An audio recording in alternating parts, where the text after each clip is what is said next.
ನೀವೆಲ್ಲರೂ ಕೂಡ ಕೆಇಸಿಟಿದು ಮತ್ತೆ ನೀಟ್ದು ಸೆಕೆಂಡ್ ರೌಂಡ್ ರಿಸಲ್ಟ್ ನ ನೋಡಿದಿರಾ. ನೋಡಾದ್ಮೇಲೆ ಕಾಮನ್ ಆಗಿ 2 ಪ್ರಶ್ನೆ ಬಂದೇ ಬರುತ್ತೆ ನಿಮ್ಮ ತಲೆಯಲ್ಲಿ. ಇವಾಗ ನಂಗೆ ಸೀಟ್ ಅಲಾಟ್ಮೆಂಟ್ ಆಗಿದೆಯಲ್ಲ, ಇದು ಕನ್ಫರ್ಮ್ ಏನಾದ್ರೂ ಚೇಂಜಸ್ ಆಗತ್ತಾ ಫರ್ದರ್ ಅಂತಾನು ಕೂಡ ಡೌಟ್ ಇರುತ್ತೆ. ಮತ್ತೆ ನೆಕ್ಸ್ಟ್ ಇನ್ನೊಂದು ಡೌಟ್ ಏನಂದ್ರೆ, ಇವಾಗ ರಿಯಲ್ ಅಲಾಟ್ಮೆಂಟ್ ರಿಸಲ್ಟ್ ಆಗಿದ್ರೆ ಯಾವಾಗ ಬರ್ಬೋದು ಅನ್ನೋ ಒಂದು ಡೌಟ್ ಕೂಡ ಇರುತ್ತೆ.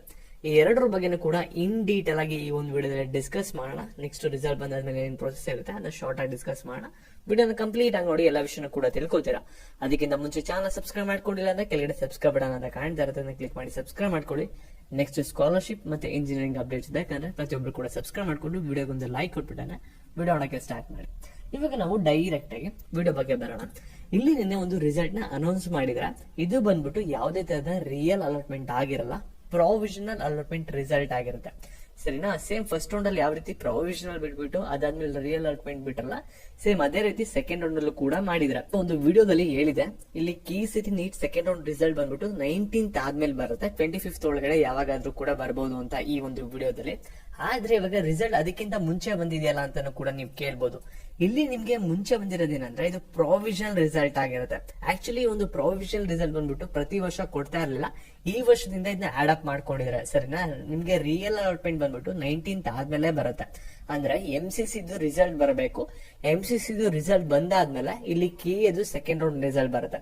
ಅಂದ್ರೆ ನಿಮ್ಗೆ second round real allotment result ಬಂದ್ಬಿಟ್ಟು ಇವಾಗ 19th ಇಂದ 25th ಒಳಗಡೆ ಯಾವಾಗಾದ್ರೂ ಕೂಡ ಬರ್ಬೋದಾಗಿರುತ್ತೆ. ನೀವು ಅಲ್ಲಿವರೆಗೂ ಕೂಡ ವೆಯ್ಟ್ ಮಾಡಿ 25th ಒಳಗಡೆ ನೀವು ಒಂದು ರಿಯಲ್ ಅಲಾಟ್ಮೆಂಟ್ ರಿಸಲ್ಟ್ ನ ನೋಡ್ಕೋತೀರಾ. ಅಲಾಟ್ಮೆಂಟ್ ಬಂದಾದ್ಮೇಲೆ ನೀವು ನೆಕ್ಸ್ಟ್ ಪ್ರೊಸೀಜರ್ ನ ಕ್ಯಾರಿ ಔಟ್ ಮಾಡಬಹುದು. ಸೀಟ್ ಹೋಲ್ಡ್ ಮಾಡ್ಕೋತೀರಾ ಅಥವಾ ಅಡ್ಮಿಷನ್ ಆಗ್ತೀರಾ ಅನ್ನೋ ನೆಕ್ಸ್ಟ್ ಡಿಸಿಷನ್ ತಗೋಬಹುದಾಗಿರುತ್ತೆ. ಮತ್ತೆ ನಿಮ್ಗೆ ಮೇನ್ ಆಗಿ ಒಂದು ಡೌಟ್ ಇರುತ್ತಲ್ವಾ, ಇವಾಗ ನಂಗೆ ಸಿಕ್ಕಿರೋ ಸೀಟು ಸೇಮ್ ಅದೇ ಸೀಟ್ ಬಂದ್ಬಿಟ್ಟು ರಿಯಲ್ ಅಲಾಟ್ಮೆಂಟ್ ಅಲ್ಲೂ ಕೂಡ ಸಿಗುತ್ತಾ, ಇವಾಗ ಸೀಟ್ ಸಿಕ್ಕಿರೋದು ಕನ್ಫರ್ಮ್ ಅಂತಾನು ಕೂಡ ನೀವು ಕೇಳ್ಬೋದು. ಇವಾಗ ನೋಡಿ, ನಿಮ್ಗೆ ಸೀಟ್ ಅಲಾಟ್ಮೆಂಟ್ ಆಗಿದೆಯಲ್ಲ, ಇದು ಆಲ್ಮೋಸ್ಟ್ ಕನ್ಫರ್ಮ್ ಅಂತಾನೆ ಅರ್ಥ. ಇವಾಗ ಯಾಕೆ ಅಂದ್ರೆ, ಈ ಒಂದು ಆಪ್ಷನ್ ರಿಸಲ್ಟ್ ಬಂದಾದ್ಮೇಲೆ ನೆಕ್ಸ್ಟ್ ಯಾರು ಕೂಡ ಇವಾಗ ಆಪ್ಷನ್ ಮಾಡಕ್ಕೆ ಏನು ಕೂಡ ಪರ್ಮಿಷನ್ ಕೊಟ್ಟಿರಲ್ಲ.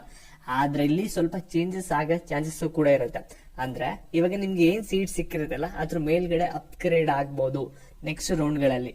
ಯಾಕೆ ಅಂದ್ರೆ ಇವಾಗ ಕೆಲವ್ರು ಏನ್ ಮಾಡ್ತಾರೆ ಅಂದ್ರೆ, ಇವಾಗ ಸೀಟ್ ಏನ್ ಸಿಕ್ಕಿರುತ್ತಲ್ಲ MCCಲಿ, ಅದನ್ನ ಇಟ್ಕೊಂಡು ಇವಾಗ ಸ್ಟೇಟ್ ಅಲ್ಲಿ ಏನ್ ಸೀಟ್ ಅಲಾಟ್ಮೆಂಟ್ ಆಗಿರುತ್ತೆ ಪ್ರೊವಿಷನಲ್ ಲಿಸ್ಟ್ ಅಲ್ಲಿ ಮೆಡಿಕಲ್, ಅದೆಲ್ಲಾನು ಕೂಡ ಬಂದ್ಬಿಟ್ಟು ಇಲ್ಲಿ ಕ್ಯಾನ್ಸಲ್ ಮಾಡ್ಕೊಳ್ಳೋ ಚಾನ್ಸಸ್ ಇರುತ್ತೆ. ಅವ್ರು ಕ್ಯಾನ್ಸಲ್ ಮಾಡ್ಕೊಂಡಿದ ತಕ್ಷಣ ಒಂದು ಸೀಟ್ಸ್ ಎಲ್ಲ ತಿರ್ಗಿ ಆಪ್ಷನ್ ಗೆ ಬರುತ್ತೆ. ಇವಾಗ ಯಾರ್ಯಾರಿಗೆ ಸೀಟ್ ಅಲಾಟ್ಮೆಂಟ್ ಆಗುತ್ತೆ, ಕೆಲವ್ರಿಗೆ ಅಪ್ಗ್ರೇಡ್ ಆಗುತ್ತೆ, ಕೆಲವ್ರು ಯಾರು ಕಟ್ ಆಫ್ ಅಲ್ಲಿ ನಿಯರ್ ಅಲ್ಲಿ ಇದ್ರ ಒಂದು 500 ಅಥವಾ 300 ಮಾರ್ಕ್ಸ್ ರ್ಯಾಂಕಿಂಗ್ ನಿಯರ್ ಅಲ್ಲಿ ಇದೀರಾ ಅಂದ್ರೆ ನಿಮ್ಗೆ ಸೀಟ್ ಕೂಡ ಸಿಗೋ ಚಾನ್ಸಸ್ ಕೂಡ ಇರುತ್ತೆ. ಆ ರೀತಿ ಆಗುತ್ತೆ. ಒಟ್ಟಿನಲ್ಲಿ ಕೆಲವ್ರಿಗೆ ಮಾತ್ರ ರಿಸಲ್ಟ್ ಅಲ್ಲಿ ಚೇಂಜಸ್ ಆಗುತ್ತೆ, ಕೆಲವ್ರಿಗೆ ಆಗೋದಿಲ್ಲ. ಆ ರೀತಿ ಆಗುತ್ತೆ. Over all conclusion of the video ಏನಂದ್ರೆ, ರಿಯಲ್ ಅಲಾಟ್ಮೆಂಟ್ ರಿಸಲ್ಟ್ ಬಂದ್ಬಿಟ್ಟು 25ನೇ ತಾರೀಕು ಒಳಗಡೆ ಬರುತ್ತೆ. ನೆಕ್ಸ್ಟ್ ರಿಸಲ್ಟ್ ಅಲ್ಲಿ ಚೇಂಜಸ್ ಆದ್ರೂ ಕೂಡ ಆಗ್ಬೋದು, ಆಗದೇನೂ ಕೂಡ ಇರ್ಬೋದು. ಮತ್ತೆ ಸೀಟ್ ಸಿಕ್ಕಿರೋದು ನಿಮ್ಗೆ ಇದು ಆಲ್ಮೋಸ್ಟ್ ಕನ್ಫರ್ಮ್, ಕೆಲವ್ರಿಗೆ ಮಾತ್ರ ಚೇಂಜಸ್ ಆಗುತ್ತೆ. ಮತ್ತೆ ಇದೇ ರೀತಿ ಅಪ್ಡೇಟ್ಸ್ ಬೇಕಂದ್ರೆ ಚಾನಲ್ ಸಬ್ಸ್ಕ್ರೈಬ್ ಮಾಡ್ಕೊಳ್ಳಿ. ಹಾಗೆ ವಿಡಿಯೋ ಒಂದು ಲೈಕ್ ಕೊಟ್ಬಿಟ್ಟು ಎಲ್ಲರಿಗೂ ಕೂಡ ಶೇರ್ ಮಾಡಿ. ಕಂಟಿನ್ಯೂಸ್ ಆಗಿ ಅಪ್ಡೇಟ್ಸ್ ಬೇಕಂದ್ರೆ. Thank you.